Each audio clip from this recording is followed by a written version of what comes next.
لله الحمد لله الموفق المعين والصلاة والسلام على سيدنا محمد الصادق الأمين وعلى آله وصحبه أجمعين ومن تبعهم بإحسان إلى يوم الدين أما بعد فقد قال الله تعالى في محكم تنزيله وفرقانه المجيد فأعوذ بالله من الشيطان الرجيم بسم الله الرحمن الرحيم من ذا الذي يقرض الله قرضا حسنا يضاعف له وله أجر كريم قال نبينا محمد سيد البشر صلى الله عليه وسلم أحب الناس إلى الله أنفعهم للناس أو كما قال النبي صلى الله عليه وسلم صدق الله مولانا العظيم وصدق رسوله النبي الكريم ونحن على ذلك من الشاهدين والشاكرين والحمد لله رب العالمين.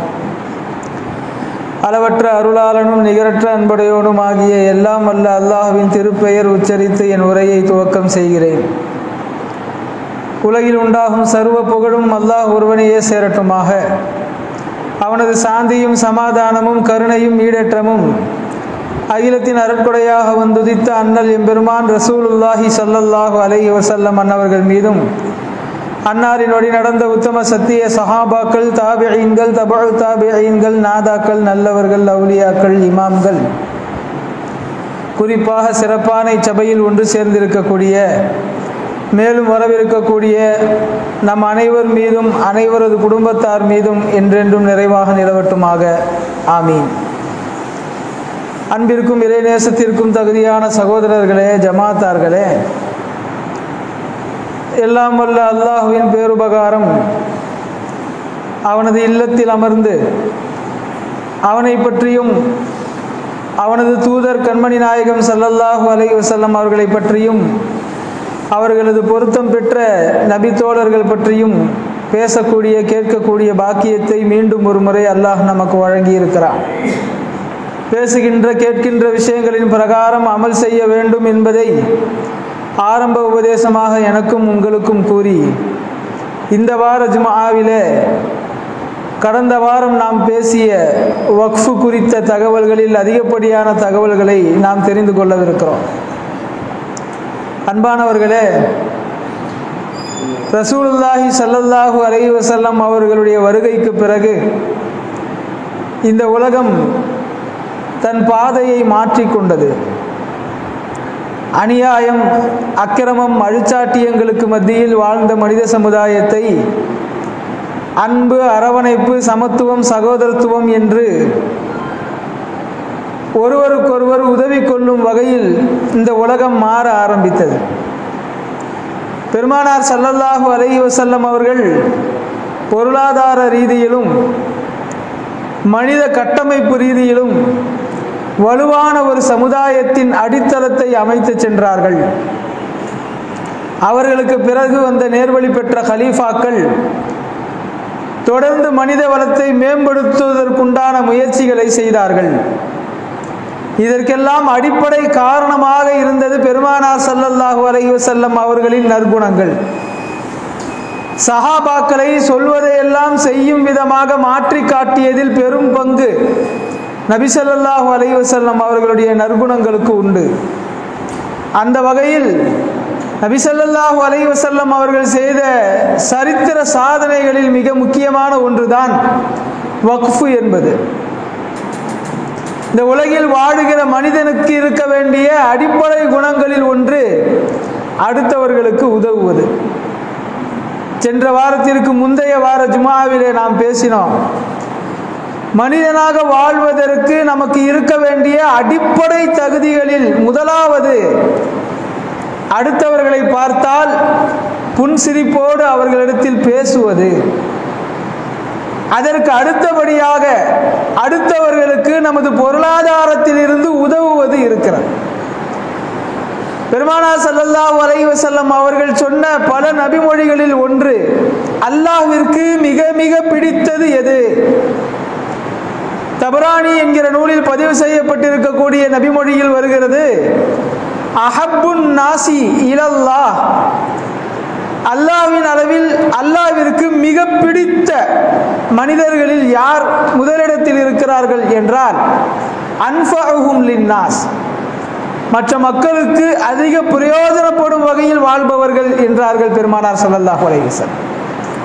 நாம் அடுத்தவர்களிடத்தில் முகமலர்ச்சியோடு பேசுவது என்பதும் அடுத்தவர்களுக்கு நமது பொருளாதாரத்தில் இருந்து உதவுவது என்பதும் இந்த ஹதீஸின் பிரகாரம் முன்னிலைப்படுத்தப்படுகின்றன. நாம் பேசுகிற பேச்சும் நமது செயல்பாடுகளும் நமது சிந்தனையும் கருத்தோட்டமும் எல்லாம் அடுத்தவர்களுக்கு உதவும் வகையில் இருப்பதை விட மனிதனாக வாழ்வதற்கு சிறந்த தகுதி இல்லை. நீங்கள் நன்றாக கவனிக்க வேண்டும். முஃமினாக வாழ்வதற்கான தகுதிகளில் இதை பெருமானார் ஸல்லல்லாஹு அலைஹி வஸல்லம் சொல்லவில்லை, மனிதனாக வாழ்வதற்குள்ள தகுதிகளில் சொல்கிறார். அன்ஃபஉஹும் லின்னாஸ், மற்ற மக்களுக்கு அதிகம் உபயோகப்படுகின்ற வகையில் மனிதன் வாழ வேண்டும் என்று சொன்னார்களே ஒழிய மற்ற முஃமின்களுக்கு அதிக பிரயோஜனப்படுகின்ற வழியில் அமைய வேண்டும் வாழ்க்கை என்று சொல்லவில்லை. அப்படி என்றால் இந்த உலகில் வாழுகிற மனிதன் அடுத்தவர்கள் எந்த கொள்கையை பின்பற்றுபவர்களாக இருந்தாலும் அவர்களுக்கு பிரயோஜனப்படும் வழியில் வாழ்வதென்பதே மனிதனாக வாழ்வதற்கு தகுதி. அந்த தகுதிதான் சிறந்த முஃமினாக நாம் மாறுவதற்கு வழிவகுக்கும். பொருளாதாரத்தை மேம்படுத்துகிற திட்டத்தில் உலகின் பெரும்பாலான திட்டங்கள் தோற்றதற்கு காரணம் ஒரு நிலையான வருமானம் வருகிற வகையில் திட்டங்களை செயல்படுத்துவதில்லை. ஆனால் அதை இஸ்லாம் மிகச் சரியாக அதை நிறைவேற்றி காட்டியிருக்கிறது. முஹம்மது ஸல்லல்லாஹு அலைஹி வஸல்லம் அவர்களுடைய காலத்தில் இருந்து இது தொடங்கவில்லை. முந்தி உள்ள நபிமார்களுக்கும் அல்லாஹ் வக்ஃப் குறித்த சிந்தனைகளை கொடுத்தான்.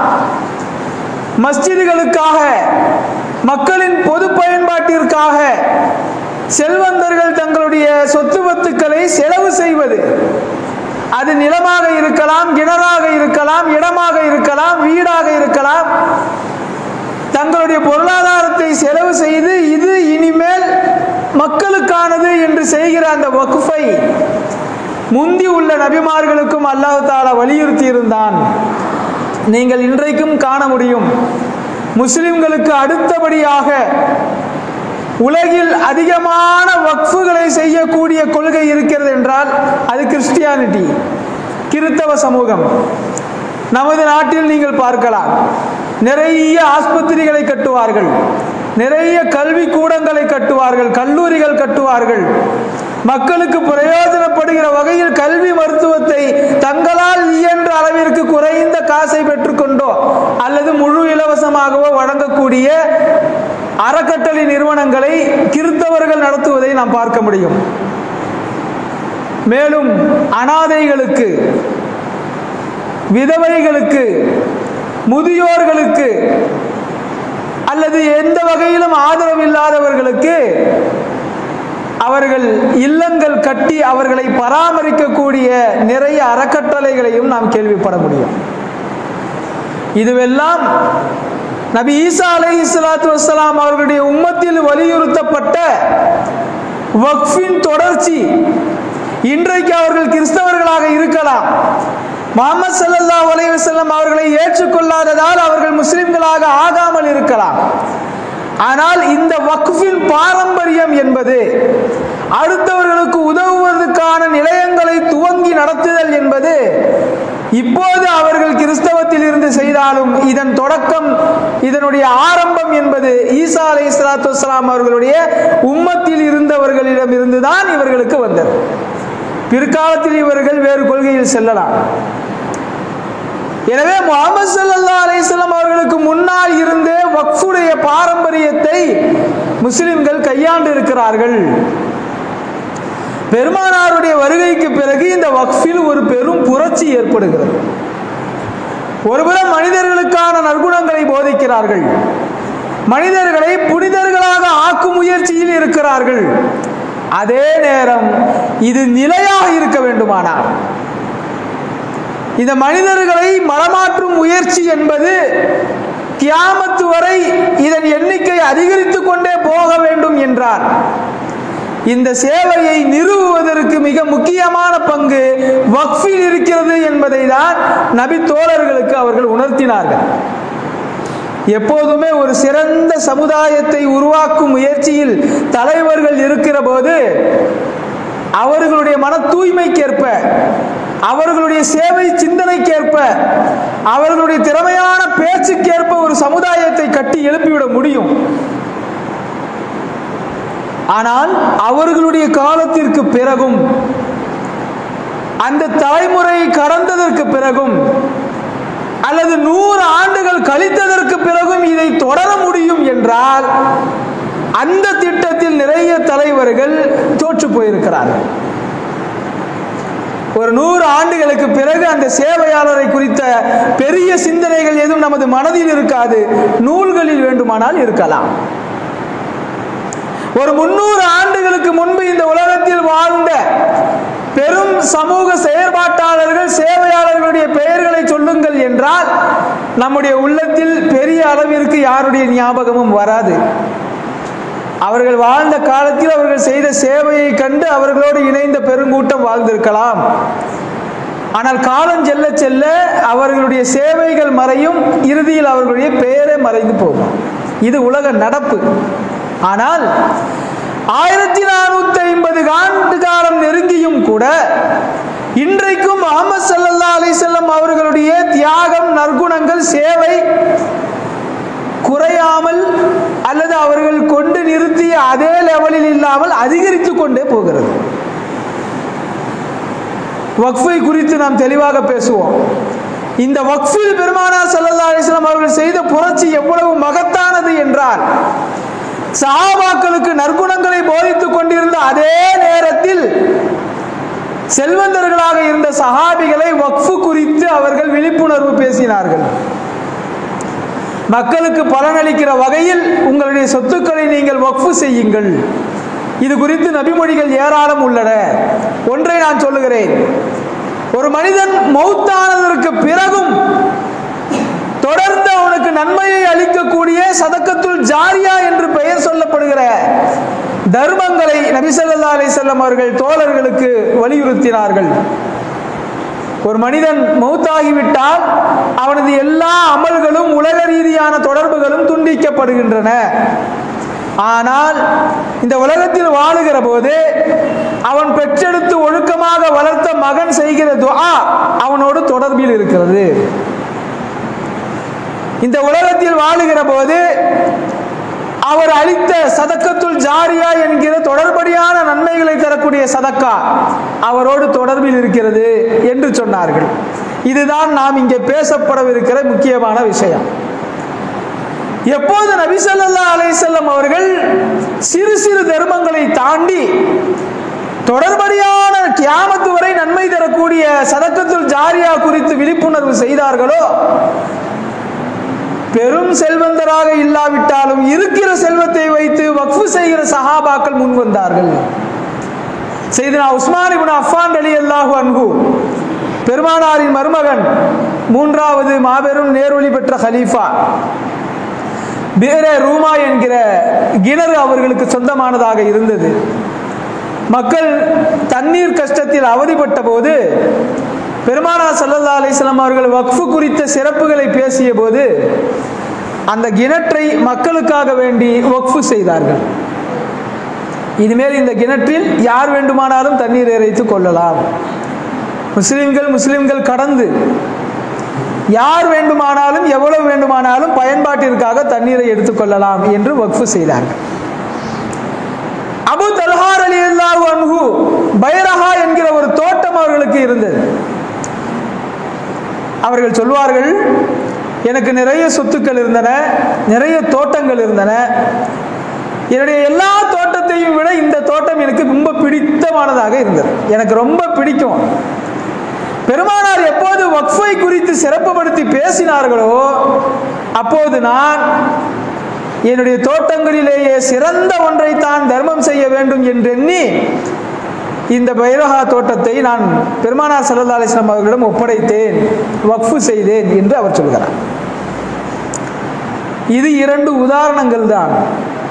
இதல்லாமல் சஹாபாக்கள் செய்த சதக்கத்துல் ஜாரியா என்கிற இந்த வக்ஃபு பட்டியல் ரொம்ப பெரியது.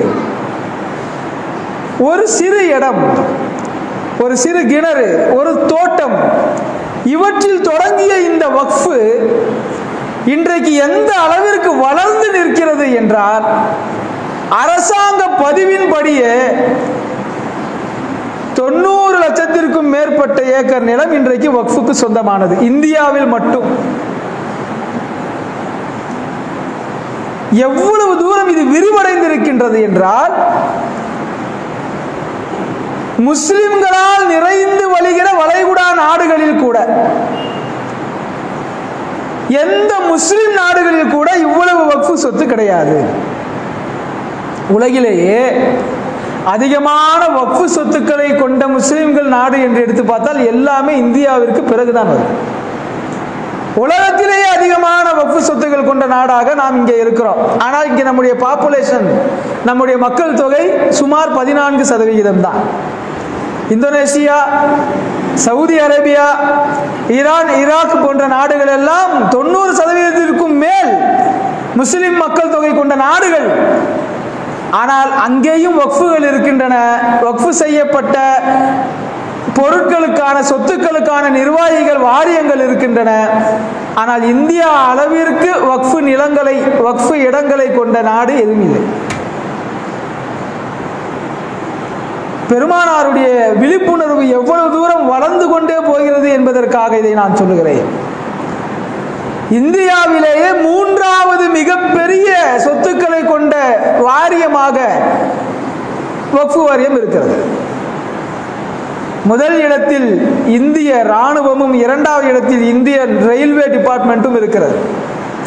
இங்க இது ரெண்டுமே பாத்தீங்கன்னா இந்த நாட்டு மக்களுக்கான ஒரு அமைப்பு தான். இதுல முஸ்லிம், இந்து, கிறிஸ்டியன் தாண்டி எல்லா கொள்கைகளுக்கும் சம்பந்தப்பட்டவர்கள் இருக்கிறார்கள். 3வது இடத்தில் இருப்பது வெறும் 14% மக்கள் செய்த வக்ஃபு சொத்துக்கள். அப்படி என்றால் இந்த மக்கள் வக்ஃபின் மீது எவ்வளவு ஆர்வமாக இருந்திருக்கிறார்கள். தமிழ்நாட்டில் மட்டும் சுமார் 60,000த்திற்கும் மேற்பட்ட சொத்துக்கள் இருக்கின்றன வக்ஃபுக்கு. சதக்கத்துல் ஜாரியா என்கிற தொடர்படியான நன்மையை தரக்கூடிய தானத்தை செய்வதற்கு, தர்மத்தை செய்வதற்கு முஸ்லிம்கள் எப்போதும் சளைத்ததில்லை என்பதை இந்த நிகழ்வுகள் எல்லாம் நமக்கு காட்டுகிறது. ரொம்ப மகிழ்ச்சியான செய்தி. ஆனால் அதற்கென்று இப்பொழுது வந்திருக்கக்கூடிய ஆபத்தை குறித்தும் நாம் சிந்திக்க கடமைப்பட்டிருக்கிறோம். இந்த சமுதாயத்தை கட்டி நிறுவுவதற்கு எப்படி வக்ஃபு நமக்கு இவ்வளவு தூரம் உறுதுணையாக இருந்திருக்கிறதோ, அதை எதிர்காலத்திலும் காக்க வேண்டிய கடப்பாடு, கடமை நமக்கு இருக்கிறது. வரலாற்றை எடுத்து பார்த்தால் ஆச்சரியமாக இருக்கிறது சகோதரர்களே. இந்த வக்ஃபு வாரிய சீர்திருத்த சட்டம் இப்பொழுது பேச்சு ஓடிக்கொண்டிருக்கக்கூடிய இந்த நேரத்தில் தமிழகத்தின் ஆங்காங்கே இருக்கக்கூடிய சில வாக்கிஃபுகள், வக்ஃபு செய்தவர்கள் அல்லது வக்ஃபு செய்தவர்களுடைய மகன், பேரன்கள் சொல்லக்கூடிய சம்பவங்கள் ஆச்சரியத்தை அளிக்கின்றன. சென்னை மந்தவெளி மஸ்ஜிதினுடைய இமாம் இலியாஸ் ரியாசி ஹசரத் அவர்கள் ஒரு காணொளி பதிவிடுகிறார். அவர் ஓதிய திருநெல்வேலியில் இருக்கக்கூடிய பேட்டை, அந்த பகுதியில் அமைந்திருக்கக்கூடிய மதரசா ரியாதுல் ஜினான் அரபிக் கல்லூரி. அந்த அரபிக் கல்லூரிக்காக இடம் கொடுத்தவர்கள் இருக்கிறார்கள், பள்ளிக்காக இடம் கொடுத்தவர்கள் இருக்கிறார்கள். இது சகஜமாக நாம் கேள்விப்பட முடியும். ஏன்னா நம்ம பள்ளியும் ஒரு வாக்கிஃப் கொடுத்திருப்பாங்க, நாம வைக்கக்கூடிய மதரசாக்களுக்கு ஒரு வாக்கிஃப் இருப்பாங்க, தர்காக்களுக்கு வாக்கிஃப் இருப்பாங்க. ஆனால் அவர் ஆச்சரியத்தோடு சொல்லக்கூடிய 2 தகவல் என்னவென்றால், அந்த அரபு கல்லூரியில் வந்து ஓதும் மாணவர்களுக்கான சாப்பாட்டிற்காக வேண்டிய ஒரு பெரிய நிலம் ஒன்றை அந்த காலத்தில் வாழ்ந்த செல்வந்தர் வழங்கி இருக்கிறார், வக்ஃபு செய்திருக்கிறார். அந்த வக்ஃபுடைய நோக்கமே என்னங்க, இந்த அரபிக் கல்லூரியில் வந்து ஓதக்கூடிய மாணவர்களுக்கான சாப்பாடு என் நிலத்திலிருந்து தான் போகணும், இதிலிருந்து வரக்கூடிய லாபங்களை வெறும் உணவுக்காக பயன்படுத்தணும், சாப்பாட்டுக்காகவே வக்ஃபு செய்திருக்கிறார். இது கூட பெரிய ஆச்சரியம் இல்லை. இன்னொரு ஆச்சரியம் என்ன தெரியுமா, அதே மதரசாவில் ஒரு செல்வந்தர் இந்த அரபு கல்லூரியில் வந்து படிக்கிற மாணவர்களுடைய எழுதும் பேனா பென்சிலுக்காக வேண்டி ஒரு பெரும் இடத்தை வக்ஃபு செய்து அதில் வரக்கூடிய லாபம் இனிமேல் இங்கே ஓதக்கூடிய அரபு கல்லூரி மாணவர்களின் பேனா பென்சிலுக்காக பயன்படுத்தப்பட வேண்டும் என்று வக்ஃபு செய்திருக்கிறார். இது ஆச்சரியமானதாக இருக்கலாம், அல்லது இந்த காரியத்துக்கெல்லாமா போய் பெரிய இடத்த வக்ஃபு செய்வாங்கங்கிற வியாபார மைண்ட்ல கூட நாம யோசிக்கலாம். ஆனால் எதற்காக அவர்கள் அப்படி நியத்து செய்திருக்கிறார்கள் என்றால், சாப்பாட்டிற்காக வேண்டி நிலம் கொடுத்தவர் இங்கே சாப்பிட்டு அதனால் உடலில் ஏற்படுகிற சக்தி மூலமாக அவர் செய்கிற எல்லா நல்ல அமல்களுக்கான கூலியும் என் கபருக்கு வர வேண்டும் என்று அவர் நியத் செய்திருக்கிறார். இந்த மதரசாவில் ஓதி கற்றுக்கொள்கிற கல்வியை எழுதி அதை அவர் புரிந்து மனனம் செய்து வாழ்க்கையில் அமல் செய்கிற காலம் வரை அதில் எனக்கும் ஒரு பங்கு வேண்டும் என்று இரண்டாவது வக்ஃபு செய்தவர் நியத் செய்திருக்கிறார். அதனாலதான் இந்த மூத்த அசர்த்துமார்கள்ட்ட எல்லாம் ஒரு பழக்கம் இருக்கும். ஒரு இடத்துல நிறைய ஆலிம்கள் மாணவர்கள் சேர்றாங்க அப்படின்னா பேனாக்களை வாங்கி கொண்டு வந்து அன்பளிப்பாக கொடுப்பாங்க. அன்பளிப்பு கொடுக்கிறதுக்கு எத்தனையோ பொருட்கள் இருக்கின்றன, ஆனா பேனாக்களை அன்பளிப்பாக நிறைய பேர் கொடுப்பார்கள். அதுக்கு என்ன காரணம் அப்படின்னா, அந்த பேனாவை வைத்து அவர் எழுதுகிற ஒவ்வொரு நபிமொழி, எழுதுகிற ஒவ்வொரு ஆயத் திருக்குர்ஆன் வசனங்கள், எழுதுகிற ஒவ்வொரு சட்டங்கள், அதை அவர் ஃபாலோ செய்கிற போது கிடைக்கிற நன்மைகள், இது எல்லாத்துல இருந்து எனக்கு நன்மை வரணும் அப்படின்னு அவங்க எதிர்பார்க்கிறாங்க. அப்போ வக்ஃபுடைய பாரம்பரியம் என்பது சஹாபாக்களில் தொடங்கி நிகழ்காலம் வரை, நான் ஓதிய ஈரோட்டில் அமைந்திருக்கக்கூடிய தாவூதியா அரபிக் கல்லூரியில் கூட என் ஞாபகத்திற்கு 5000 ஏக்கர் அந்த மதரசாவை நிறுவிய பாணி என்று நாம் சொல்லுவோம் அரபியிலே. மதரசாவை நிறுவியவர், நிறுவனர் அவர் 5000 ஏக்கர் மதரசாவிற்கு எல்லா சொத்தையுமே கொடுத்தவர் அவர் தான். ஒரே மனிதர் தான். மஸ்ஜிதிற்கும் இடம் கொடுத்தார், மதரசா கட்டடத்திற்கும் இடம் கொடுத்தார், மதரசா மாணவர்கள் தங்குகிற அறை அந்த பில்டிங்குக்காக வேண்டி இடம் கொடுத்தார். நிறைய இடம் இருக்குது. ஈரோடு பஜார்லேயே முக்கியமான ஜுவல்லரிஸ், பெரிய பெரிய துணிக்கடைகள் எல்லாம் மதரசாவுடைய நிலத்தில் தான் இருக்கிறது, வாடகை வருகிறது. இவ்வளவு தூரம் அவர் வக்ஃபு செய்தாலும் அந்த 5000 ஏக்கர் நிலத்தை கொடுத்து அது விவசாயத்திற்கு குத்தகைக்கு விடப்பட்டு அதிலிருந்து வரக்கூடிய வருமானம் மதரசா மாணவர்களுக்கு சாப்பாட்டிற்கு என்று ஒதுக்கப்பட்டு இன்றைக்கு வரை நடைமுறையில் இருக்கு. அப்போ நமது செல்வந்தர்கள் எவ்வளவு தூரம் நன்மையை எதிர்பார்த்திருக்கிறார்கள், எவ்வளவு தூரம் இதிலே பெருமானார் ஸல்லல்லாஹு அலைஹி வஸல்லம் அவர்கள் சொன்ன உபதேசங்களை அவர்கள் பெற்றிருப்பார்கள் என்றால், வக்ஃபின் அருமையை இந்த சமுதாயம் புரிந்துதான் நடந்திருக்கிறது. அதே நேரம் சமீப காலமாக வக்ஃபு குறித்த சிந்தனைகள் குறைந்து வருவதையும் நாம் கவலையோடு பார்த்தோம். ஒரு 40 ஆண்டுகளுக்கு முன்பாக வரை இறுதியில் இறப்பதற்கு முன்னால் நமது செல்வந்தர்கள், தனவந்தர்கள் தங்களுடைய பிள்ளைகளுக்கான சொத்துக்களை சேர்த்து வைத்ததற்கு பிறகு தங்களுடைய ஜீவிய காலத்திலேயே பள்ளிவாசலுக்கென்று ஒரு கடை, பள்ளிவாசலுக்கென்று ஒரு இடம், அல்லது மதரசா நடத்துவதற்கென்று ஒரு இடம் என்று வக்ஃபு செய்யக்கூடிய வழமை இருந்தது. இப்போ அந்த பழக்கம் ரொம்ப குறைந்து இருக்கிறது. வருத்தப்படக்கூடிய அளவிற்கு இல்லாவிட்டாலும் கூட நாம் சென்று கொண்டிருந்த வேகத்தில் வக்ஃபுடைய வேகம் இப்போது இல்லை. எனவே நாம் செய்ய வேண்டிய முதல் காரியம், நம்முடைய வசதிக்கேற்ப ஏதாவது ஒன்றை நாம் வக்ஃபு செய்ய வேண்டும். மதரசாவிற்காக அல்லது மஸ்ஜிதிற்காக, அல்லது இன்றைக்கு ஒவ்வொரு மஹல்லாவிலும் பெண்கள் பயான் நிஸ்வான்களுக்கான தேவை இருக்கிறது, அந்த மதரசாக்களை உருவாக்குவதற்காக நாம் வக்ஃபு செய்ய வேண்டும்.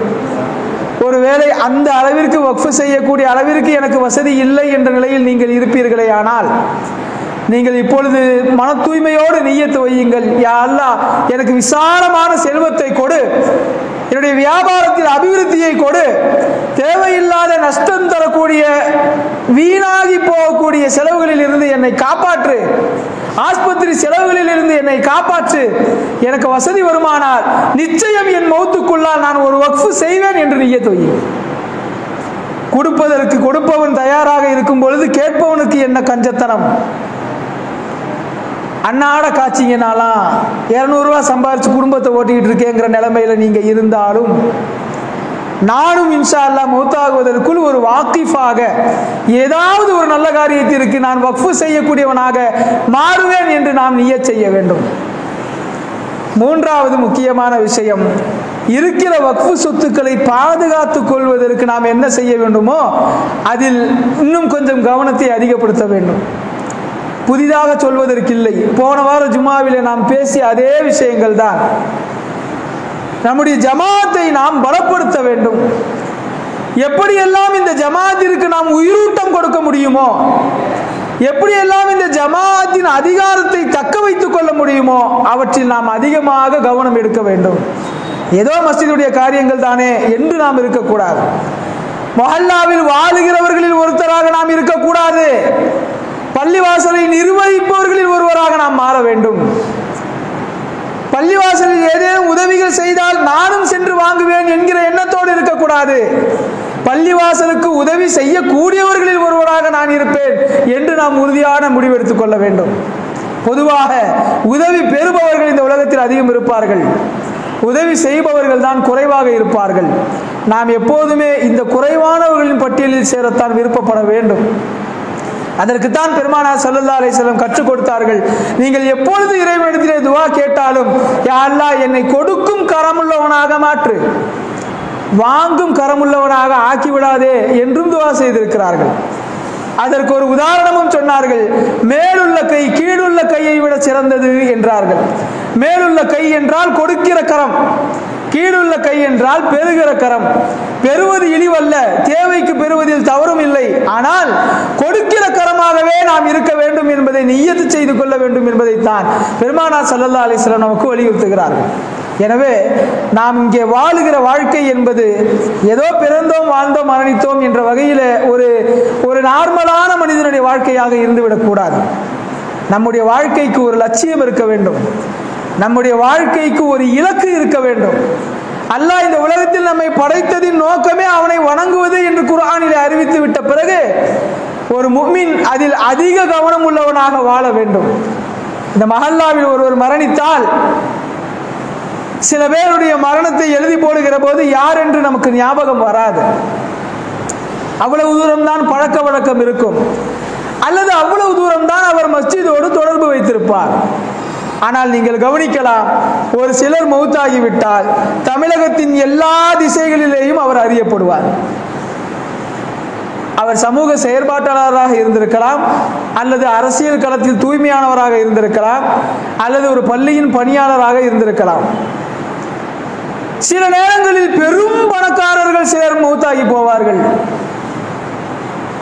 அவர்களை கூட அறியாதவர்கள் ஏதோ ஒரு பள்ளியில் ஒரு முஅத்தினாக அல்லது ஒரு தூய்மை பணியாளராக வேலை செய்தவருடைய மௌத்தை எல்லோரும் சிலாகிப்பார்கள். நல்ல மனிதனாக வாழ்ந்தவர், நல்ல காரியங்களை செய்தவர். அப்போ இந்த மனிதன் வஃபாத்தாகிற போது யாரெல்லாம் அந்த மனிதரின் நற்குணங்களை பற்றி பேசுகிறார்களோ அதுவெல்லாம் அவர்கள் சொர்க்கவாசி என்பதற்கான அடையாளம் என்று நம்முடைய இமாம்கள் நமக்கு சொல்லித் தருகிறார்கள். நம்முடைய மௌத்தை வெறும் பணம் பொருளாதாரம் தீர்மானித்து விடாது. நாம் செய்கிற சேவைகள் தான் தீர்மானிக்கும். நாம் செய்கிற சேவைகளை யார் பாராட்டுகிறார்களோ அது மறுமைக்கான சாட்சியாக மாறும். அவர்கள் பேசுகிற ஒவ்வொரு நற்குணமும் அது துஆவாக மாறும். இவையெல்லாம் நம்முடைய கபர் வாழ்க்கையை வெளிச்சமானதாக ஆக்கி வைக்கும். அதுதான் நமக்கு வேண்டும். மௌத்தாகுவதற்குள் நான் சமூகம் மறக்க முடியாத ஒரு சேவையை செய்வேன் என்று நாம் நினைக்க வேண்டும். சபீனா என்று ஒரு டாக்டர் தற்போது வயநாட்டில் ஏற்பட்ட பேரிடரில் தன்னுடைய உயிரை துச்சமாக மதித்து ஆபத்தான பகுதிகளுக்கெல்லாம் சென்று தாய்ப்பால் இல்லாமல் சிரமப்படுகிற எத்தனையோ குழந்தைகளுக்கு தாய்ப்பால் கொடுத்தார். இன்றைக்கு அவருக்கு விருது வழங்குகிற அளவிற்கு தேசிய சிந்தனை இருக்கிறது. அவர் தூய்மையாக செய்த சிந்தனை இங்கே ஒரு ஊரில் ஜுமாவில் அது பேசப்பட வேண்டும் என்று என்ன இருக்கிறது. ஒரு கணவன் கர்ப்பிணியான பெண் ஆபத்தான பகுதியில் மாற்றிக்கொண்டார். இவர் தன்னுடைய காரை எடுத்துக்கொண்டு வெள்ளம் ஆர்ப்பரித்து ஓடுகிற ஒரு பாதையில காரை ஓட்டி செல்கிறார். சமூக வலைதளங்களில் பிரபலமான இந்த வீடியோவை நீங்கள் பார்த்திருக்க கூடும். அவ்வளவு வேகமாக அடித்து வருகிற வெள்ளத்தில் அவர் தன்னுடைய காரை இயக்கி தன்னுடைய மனைவியை காப்பாற்றி கூட்டி வந்து குழந்தையும் பெற்றெடுத்திருக்கிறார். உலகமே பாராட்டி கொண்டிருக்கிறது. இதுவெல்லாம் எதற்கான அடையாளம் என்றால், இப்படியெல்லாம் நம்ம ஃபேமஸ் ஆகணும், இப்படியெல்லாம் எல்லாரும் நம்ம பாராட்டணும்னு அவர் செய்யல. என்னை நம்பி வந்தவள், அவளை காப்பாற்ற வேண்டிய பொறுப்பில் நான் இருக்கிறேன். என் குழந்தையையும் அழகான முறையில் அவள் பெற்றெடுக்க உதவ வேண்டியது என் கடமை என்று அவர் நினைத்தார். சமூகம் இன்றைக்கும் அவரை பாராட்டுகிறது. இப்போது நடந்த சம்பவத்தை மட்டுமல்ல சகோதரர்களே, கொஞ்சம் வருடங்களுக்கு முன்னால் ஏற்பட்ட கேரளா துயரத்தின் போதும் ஒரு கலெக்டர் செய்த உதவி, சென்னையில் ஏற்பட்ட வெள்ளத்தின் போதும் பல பேர் செய்த உதவி, ஒரு இந்து பெண்ணின் குழந்தை பெற்றெடுப்பதற்கு உதவிய ஒரு முஸ்லிம் இளைஞன் யூனுஸ் என்ற பெயர் கொண்டவர், அவர் வந்தார், உதவினார், சென்றார். குழந்தை பெற்றெடுத்ததற்கு பிறகு அந்த தாயும் தந்தையும் பேசிக்கொண்டார்கள், என்ன பெயர் வைக்கலாம் நம்முடைய பிள்ளைக்கு. அப்ப அந்த தாய் சொன்ன வார்த்தை, என் குழந்தைக்கு இந்த குழந்தையை பெற்றெடுக்க உதவிய அந்த இளைஞனின் பெயர் தான் வைக்க வேண்டும். பிறந்தது பெண் குழந்தை, ஆனால் பெண் குழந்தைக்கும் யூனுஸ் என்றுதான் பெயர் வைத்து வளர்த்தி கொண்டிருக்கிறார். இதுவெல்லாம் எதற்கான அடையாளம் என்றால், முஸ்லிம்கள் தாங்கள் வாழ்க்கை முடிகின்ற போதும் பின்னால் நம்முடைய கபருக்கு வர வேண்டிய நன்மைகளுக்கான காரியத்தில் முனைப்போடு இருக்க வேண்டும். காலம் இருக்கிற வரை, உலகம் இருக்கிற வரை நம்முடைய கபருக்கு நன்மைகளை தரக்கூடிய சதக்கத்துல் ஜாரியாவை நாம் செய்ய வேண்டும். அடுத்தவர்களுக்கு உதவும் காரியங்களில் நாம் ஈடுபட வேண்டும். நம்முடைய சிந்தனையோ, உழைப்போ, நேரமோ, பொருளாதாரமோ ஏதோ ஒரு வகையில் மக்களுக்கு உதவக்கூடிய வகையில் நாம் நம்முடைய வாழ்க்கையை அமைத்துக் கொள்ள வேண்டும். அதைத்தான் பெருமானார் ஸல்லல்லாஹு அலைஹி வஸல்லம் சொன்னார்கள், அஹப்புன் நாசி இலல்லாஹ், அல்லாஹ்விற்கு மிக பிடித்த மனிதர் அன்ஃபஅஹும் லின்னாஸ், மக்களுக்கு மிக பிரயோஜனமாக வாழக்கூடியவன் என்று சொன்னார்கள். எனவே அன்பானவர்களே, நாம் அடுத்தவர்களுக்கு பிரயோஜனம் தரக்கூடிய வழியிலே வக்ஃபுகள் நிறைய செய்ய வேண்டும். இருக்கக்கூடிய வக்ஃபுகளை காப்பாற்றுவதற்கான சட்ட போராட்டங்களிலே நமது பங்கை அளிக்க வேண்டும். எல்லாம் வல்ல அல்லாஹ் வக்ஃபுகளை காப்பாற்றி நிம்மதியான சூழலில் வாழக்கூடிய நாடாக நம்முடைய நாட்டை ஆக்கி தந்தல் புரிவானாக. அந்த அரசாங்கத்திலே பதவி வகிப்போருக்கு நல்ல புத்தியை கொடுப்பானாக. ஆமீன். வ ஆகிர் தஅவானா அல்ஹம்துலில்லாஹி ரப்பில் ஆலமீன்.